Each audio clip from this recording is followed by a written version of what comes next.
अहम ब्रह्मास्मि, I am that का हिंदी अनुवादन। आप सबका मेरी चैनल में स्वागत है। आई एम दैट जो पुस्तक है उनका हिंदी में अनुवादन किया है विनय कुमार वैद्य जी ने। अहम ब्रह्मास्मि श्री निसर्गदत्त महाराज से वार्तालाप, यह पुस्तिका में हम आज 13वां चैप्टर पढ़ेंगे।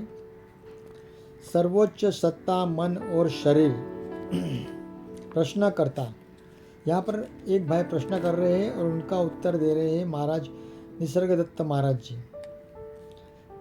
आपने हमें जो कुछ बताया उससे यह प्रतीत होता है कि आप अपने परिवेश के बारे में सदैव ही सचेतन नहीं रहते। हमें तो आप अत्यधिक सावधान और सक्रिय प्रतीत होते हैं। हम शायद ही यह विश्वास कर पाए कि आप ऐसी किसी सम्मोहनपूर्ण अवस्था में हैं जिसके बाद में स्मृति नहीं रहती। इसके विपरीत आपकी स्मृति तो एकदम प्रखर प्रतीत होती है। जहाँ तक आपका प्रश्न है, आपके इस कथन को कि संसार और कुछ भी इसमें है उसका अस्तित्व नहीं है, हम किस प्रकार समझे?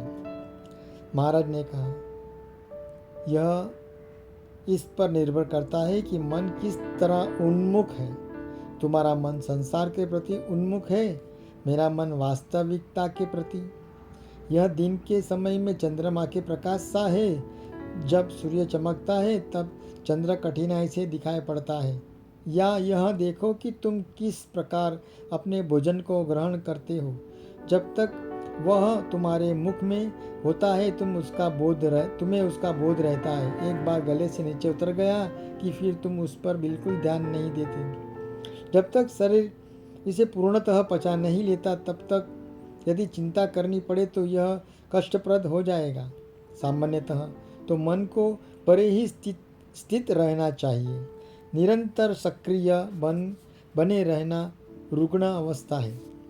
जगत स्वचालित है, इतना मैं जानता हूँ। और कुछ जानने की मुझे क्या आवश्यकता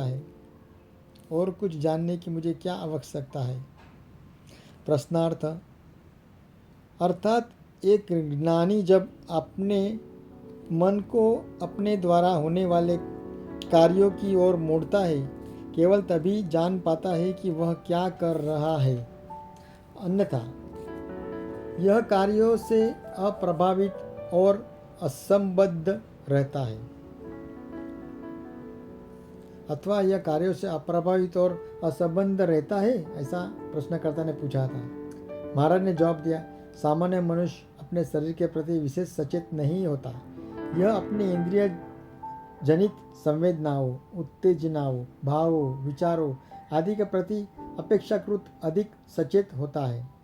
ये सब भी वैराग्य के जागृत होने के पश्चात चेतना के केंद्र से दूर चले जाता है और स्वतः स्फुट और अनायास होने लगते हैं। प्रश्नकर्ता, तो फिर चेतना का केंद्र क्या है? वह जिसमें नाम या आकार नहीं दिया जा सकता, क्योंकि यह निर्गुण और चेतना से परे है।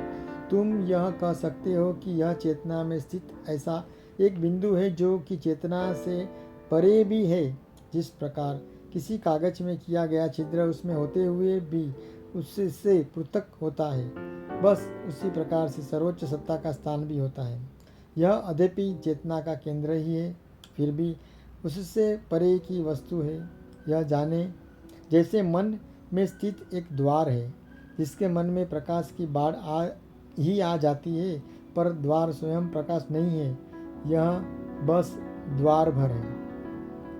प्रश्नकर्ता, द्वार का अर्थ है अनुपस्थिति, रिक्तता। महाराज ने बताया, बिल्कुल ठीक। मन के दृष्टि बिंदु से यह मन के आकाश में चैतन्य के प्रकाश के प्रवेश करने का द्वार ही है।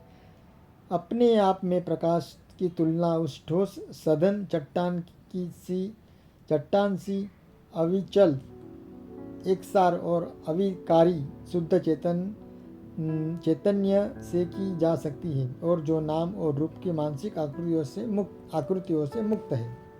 प्रश्नकर्ता, क्या मनो आकाश और सर्वोच्च सत्ता अर्थात परम धाम के बीच किसी प्रकार का कोई संबंध है? महाराज ने कहा, सर्वोच्च सत्ता मन को अस्तित्व देती है, मन शरीर को देता है। प्रश्नकर्ता, और इस सबसे परे क्या है? और इस सबसे परे क्या है? महाराज ने कहा, एक उदाहरण ले लो।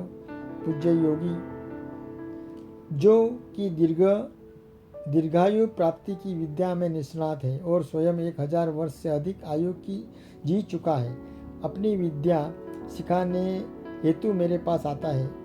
मैं उसे पूरा आदर देता हूँ और उसकी उपलब्धियों की मुक्त कंठ से प्रशंसा करता हूँ। फिर भी मैं उसे इतना ही कह सकता हूँ, दीर्घायु होने का मुझे क्या उपयोग है? मैं काल से परे हूँ। जीवन कितना भी सुदीर्घ क्यों न हो, यह क्षण मात्र है और स्वप्न है। इस प्रकार मैं समस्त उपाधियों, गुणों आदि से भी परे हूँ। मेरे प्रकाश में वे प्रकट और विलुप्त होते हैं, परंतु मेरा वर्णन कर पाना उनके लिए संभव नहीं है। जगत गुणों और उनके भेदों पर आश्रित नाम और रूप भर है, जबकि मैं परे हूँ। चूँकि मैं हूँ इसलिए संसार है, परंतु मैं संसार नहीं हूँ। प्रश्नकर्ता, परंतु आप संसार में रह रहे हैं। महाराज ने कहा, यह तुम कहते हो, मैं जानता हूँ संसार है जिसमें कि वह मन तथा देह है, परंतु मैं उन्हें अन्य मनों और देहों की अपेक्षा अधिक मेरा नहीं मानता। वे काल और आकाश के अंतर्गत के, जबकि मैं काल आकाश से निरपेक्ष हूँ और उनसे रहित भी। प्रश्नकर्ता, परंतु चूंकि आप प्रकाश से ही सबका अस्तित्व है, तो क्या आपकी संसार से सृष्टिकर्ता नहीं है? आप ही संसार के सृष्टिकर्ता नहीं है? महाराज ने कहा, न तो मैं वस्तुओं की सुप्त संभावना हूँ, न प्रत्यक्षीकरण और न ही उनकी प्रत्यक्ष अवस्था हूँ। जैसे किसी छिद्र से आ रहे सूर्य के प्रकाश में धूल के कण नाचते रहते हैं, उसी प्रकार सब वस्तुएं मुझ में आती जाती रहती हैं। प्रकाश कणों को प्रकाशित तो करता है, पर उन पर निर्भर नहीं होता। यह भी नहीं कहा जा सकता कि यह उनका सृजन करता है, और वह यह भी नहीं कि यह उन्हें जानता है। प्रश्नकर्ता, मैं आपसे प्रश्न करता हूँ और आप उत्तर देते हैं। क्या आप प्रश्न और उसके उत्तर के प्रति सचेत हैं? महाराज ने कहा, वस्तुतः न तो मैं सुन रहा हूँ और न ही उत्तर दे रहा हूँ। घटनाओं के संसार में प्रश्न और उत्तर दोनों घटित होते हैं। मेरे साथ कोई भी घटना नहीं घटती, हर बार बस होती भर है। प्रश्नकर्ता, और आप साक्षी मात्र होते हैं। महाराज ने कहा, साक्षी का अर्थ क्या है? मात्र ज्ञान। वर्षा हुई और फिर पानी बरसना बंद हो गया। मैं नहीं भीगा। मैं जानता हूँ कि वर्षा हुई, पर मैं प्रभावित नहीं हुआ। मैं वर्षा का मात्र साक्षी रहा। प्रश्नकर्ता, एक आत्मलब्ध मनुष्य जो अनायास ही सर्वोच्च अवस्था में निमग्न रहता है, खाता पीता और अन्य कार्य करता प्रतीत होता है, इस सब का बोध उसे रहता है या नहीं? महाराज, जागतिक चेतना अथवा मन को जिसमें कि चेतना गतिशील रहती है, हम चेतना का अधिष्ठान करते हैं। चेतना के समस्त विषयों आपस में मिलकर जगत बनाते हैं। इन दोनों ही से परे, दोनों को आधार देने वाली अवस्था सर्वोच्च अवस्था होती है, गहन प्रशांति और मन की अवस्था। वहाँ जो भी जाता है विलुप्त हो जाता है। यह शब्दों या मन की पहुँच से बाहर है। इससे तुम ईश्वर, परब्रह्म या सर्वोच्च वास्तविकता सत कह सकते हो, किंतु ये मन द्वारा दिए गए नाम है। यह अनाम किसी भी प्रकार की विषय वस्तु से रहित, प्रयास रहित और स्वफूर्त अवस्था है, जो अस्ति और नास्ति से बाहर है। प्रश्नकर्ता, क्या उस अवस्था में व्यक्ति सचेतन बना रहता है? महाराज, जिस प्रकार विश्व मन की देह है, उसी प्रकार चेतना सर्वोच्च सत्ता की देह है। सर्वोच्च सत्ता चेतना नहीं है, बल्कि चेतना को उदित करती है। प्रश्नकर्ता, मेरे नित्य के कार्यकलापों में से अधिकांश यत्रवत अपने आप होता है। मुझे अपने कार्य के सामान्य उद्देश्य का बोध तो रहता है, परंतु प्रत्येक गतिविधि का विस्तृत बोध नहीं रहता। मेरी चेतना जितनी ही विस्तृत और गहन हो जाती है, विषय का विस्तार मुझे साधारण विद्याओं के लिए मुक्त करता हुआ उतना ही पीछे लौट जाता है। क्या ज्ञानी के साथ भी यही नहीं होता, या फिर इससे बढ़कर और कुछ होता है? महाराज ने कहा, हाँ, चेतना के तल पर और सर्वोच्च अवस्था के तल पर नहीं, यह सर्वोच्च अवस्था पूर्णतः एक और अविभाज्य वास्तविकता का एक अखंड अकेला ठोस पिंड है। इसे जानने का एकमात्र उपाय है यह होना। मन इस तरह नहीं पहुंच सकता। इसकी संवेदना होने के लिए इंद्रियों की आवश्यकता नहीं होती और इसे जानने हेतु मन की आवश्यकता नहीं होती। तो इस प्रकार से ईश्वर संसार को चलाता है। ईश्वर संसार को नहीं चला रहा है, तो फिर कौन इसे चला रहा है? महाराज ने कहा, कोई भी नहीं, सब स्वयं होता है। तुम प्रश्न करते हो और उत्तर भी प्रदान करते हो, और जब तुम प्रश्न पूछते हो कि तब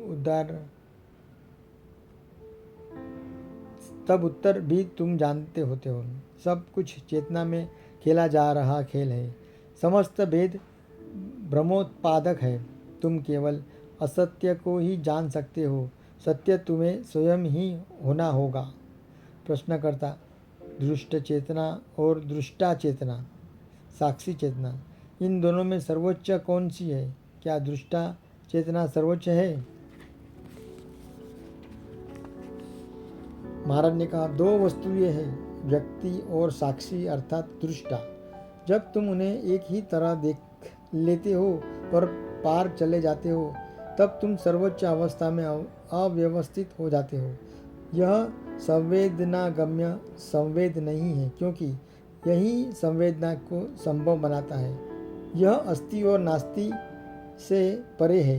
यह न तो दर्पण है, न दर्पण में स्थित प्रतिबिंब। यह वह है जो ठीक है, काल रहित वास्तविकता, अविश्वसनीय रूप से दृढ़ और ठोस। प्रश्नकर्ता, ज्ञानी साक्षी होता है या कि सर्वोच्च सत्ता? महाराज, निश्चित ही वह सर्वोच्च वस्तु है कि परंतु उसे वैश्विक साक्षी के रूप में भी ग्रहण किया जा सकता है।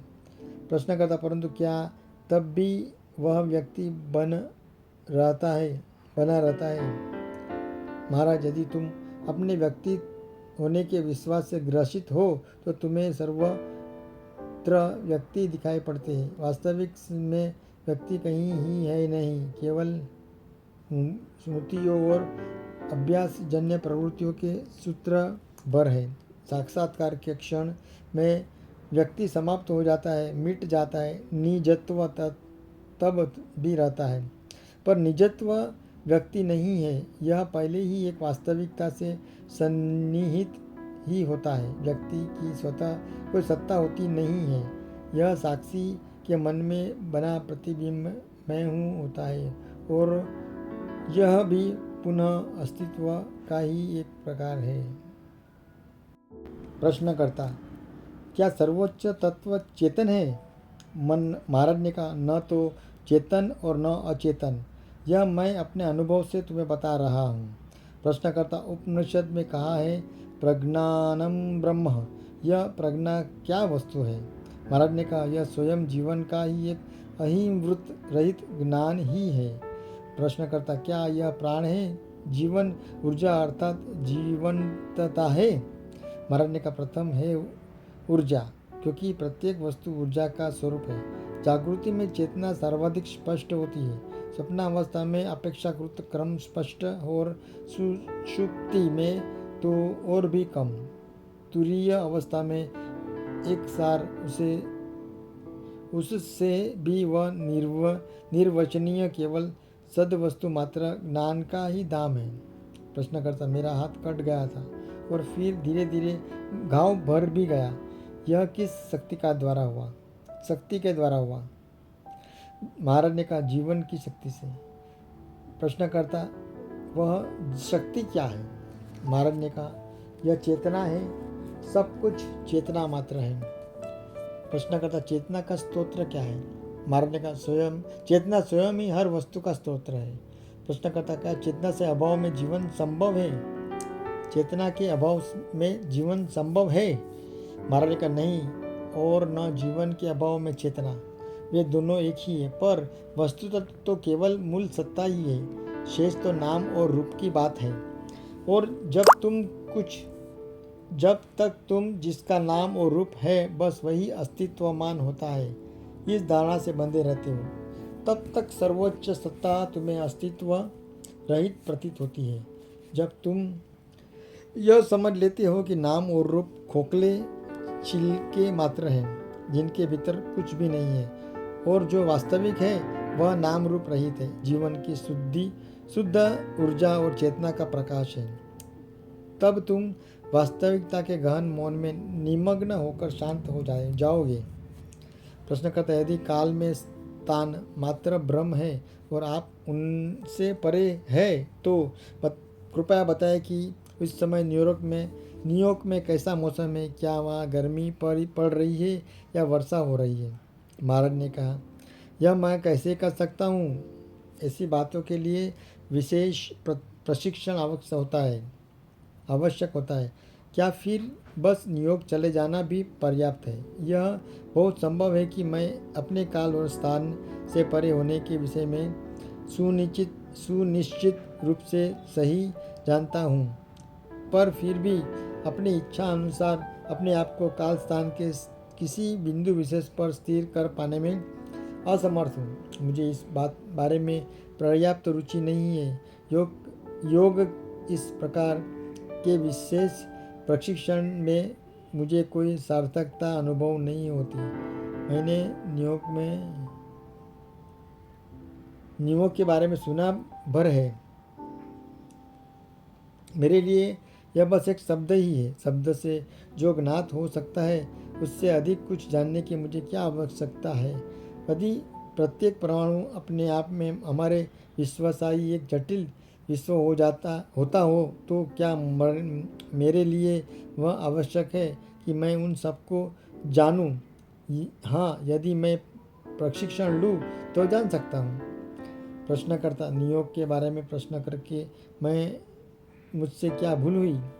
महाराज ने कहा, संसार और मन, ये दोनों सत्य की अवस्थाएं है, सर्वोच्च सत्ता अवस्था नहीं है।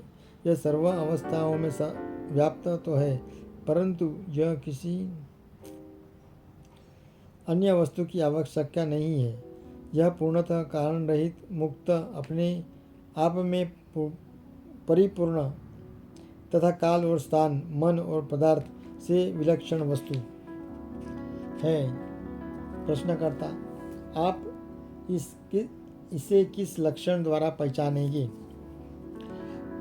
महाराज ने कहा, एक महत्वपूर्ण बात यह है कि यह अपना कोई चिन्ह नहीं छोड़ती। ऐसे कुछ नहीं है जिससे माध्यम से इसे पहचाना जा सके। चिन्हों और विधियों के लिए चलने वाली समस्त खोज को त्याग कर इसे प्रत्यक्ष ही देखना होता है। जब सारे नामों रूपों को त्याग दिया जाता है तो वास्तविक तुम्हारे समक्ष होता है। तुम्हें इसे खोजने की आवश्यकता नहीं रह जाती है। विभिन्नता और विविधता मन के खेल भर है। सुदस्तु केवल एक ही है। प्रश्न करता है, यदि वास्तविकता अपना कोई प्रमाण हमारे सामने नहीं रखती तो इसके बारे में मैं कुछ कहा ही नहीं जा सकता। महाराज, यह है, इसका निषेध संभव नहीं है। यह गहन और गूढ़ सब रहस्यों से अधिक रहस्यमय है, पर यह है, जबकि अन्य सब बस घटता भर है।